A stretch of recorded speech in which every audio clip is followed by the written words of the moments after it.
13 एप्रिलची रात्र म्हणजे तुम्हाला माहीतच असेल, तर त्यासाठी व्हिडिओ शेवटपर्यंत बघा. तर आज मी आले होते माझ्या आजोळा म्हणजे कोल्हापूर जिल्ह्यातील असलेल्या रुपडी माणगाव या गावी. कारण महामानव डॉक्टर बाबासाहेब आंबेडकर यांची जयंती होती. त्यामुळे मी वर्षातून एकदाच इकडे येते. मग काय घरी आलो आणि अगदी रोषणाई वगैरे बघा ना, खूप छान असं सगळं म्हणजे गल्ली-गल्लीत असं सगळं लाइटिंग केलेलं असतं. सगळ्यांच्या घरावर निळे झेंडे वगैरे लावलेले असतात. मग काय थोडा वेळ घरात बसलो आणि म्हटलं चला जरा विहारात जाऊन या. मग काय गेलो की तर बघितलं ना खूप असं छान-छान असं हे तर तुम्हाला माहिती असेल लोकेशन हे बाबासाहेबांचं लंडन हाऊस आहे. आणि मग इथून पुढे गेले मग विहारात तिथं प्रतिमेचं पूजन चालू होतं. मग जरा असं थोडा लेट झाला. मग आतिषबाजी काय बघायला मिळाली नाही. मग इथं थोडं इथनं लांबूनच वगैरे जरा शूट केलं कारण खूप गर्दी होती. मग त्याच्यामुळे ना म्हटलं आता जाऊया. मग बघू शकता तुम्ही किती गर्दी आहे. भरपूर असं म्हणजे बाहेरून लोक येतात इथं ज्योत वगैरे नेण्यासाठी. खूप बाहेर कोल्हापूर जिल्ह्याच्या बाहेरून सुद्धा इथं भरपूर लोक येतात ज्योत कसं आहे ना, गावात आलं ना, एक वेगळाच आनंद आणि वेगळं चैतन्य पाहायला मिळतं. कसं आहे ना, सकाळी उठल्यापासूनच गावामध्ये भीमकथांचा आवाज ऐकू येत असतो आणि सगळ्यांच्या घरावर निळे झेंडे वगैरे लावलेले असतात आणि चौकात बाबासाहेबांची प्रतिमेचे पोस्टर्स लावलेले असतात आणि खूप अशा जल्लोषात ही अशी जयंती साजरी केली जाते आणि साऊंड सुद्धा प्रत्येक चौकात असं हे तुम्हाला आता मी तुम्हाला दाखवत आहे बाबासाहेब यांचं लंडन हाऊस.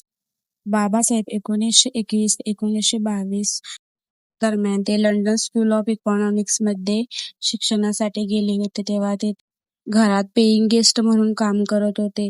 या घरात त्यांनी जास्त आपला अभ्यासाचा काळ व्यतीत केला होता. मित्रांनो, तुम्हाला माहीत आहे का? याच घरात राहून बाबासाहेबांनी आपलं शिक्षण पूर्ण केलं. ते घर आज महाराष्ट्र सरकारने एक सुंदर स्मारक म्हणून जतन केलेले आहे.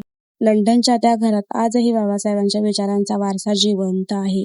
म्हणूनच बाबासाहेबांसाठी लंडन हाऊस खूप महत्वाचं होतं त्यांच्यासाठी.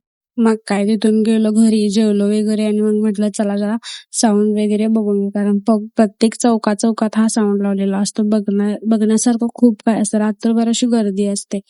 आणि मग तिथून पुढे म्हटलं चला तर तुम्ही बघू शकता पुढे गेल्यानंतर आम्ही चाललेलो आहे बघण्यासाठी. रस्त्याला बघा किती भरपूर अशी गर्दी झालेली आहे. असं जेवढी लोक येतात तेवढी लोक जात पण असतात आणि असं रात्रभर पहाटे 5 वाजेपर्यंत अशी गर्दी चालूच असते. तर तुम्ही पुढे बघू शकता.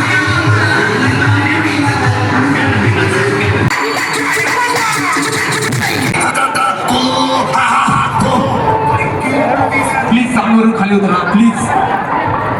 प्लीज साऊंडवरून खाली उतरा. सगळ्यांना नम्र विनंती आहे, रस्त्यावरून खाली यायचं, ग्राउंड मध्ये यायचं. सगळ्यांना नम्र विनंती आहे. भीम सैनिकांना सगळ्यांना नम्र विनंती आहे की रोड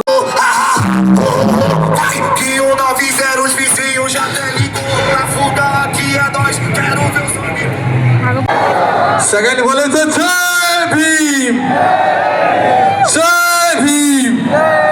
चला हात वर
असेल तर आपल्या चॅनलला सबस्क्राईब करा, लाईक करा, शेअर करा, कमेंट करा.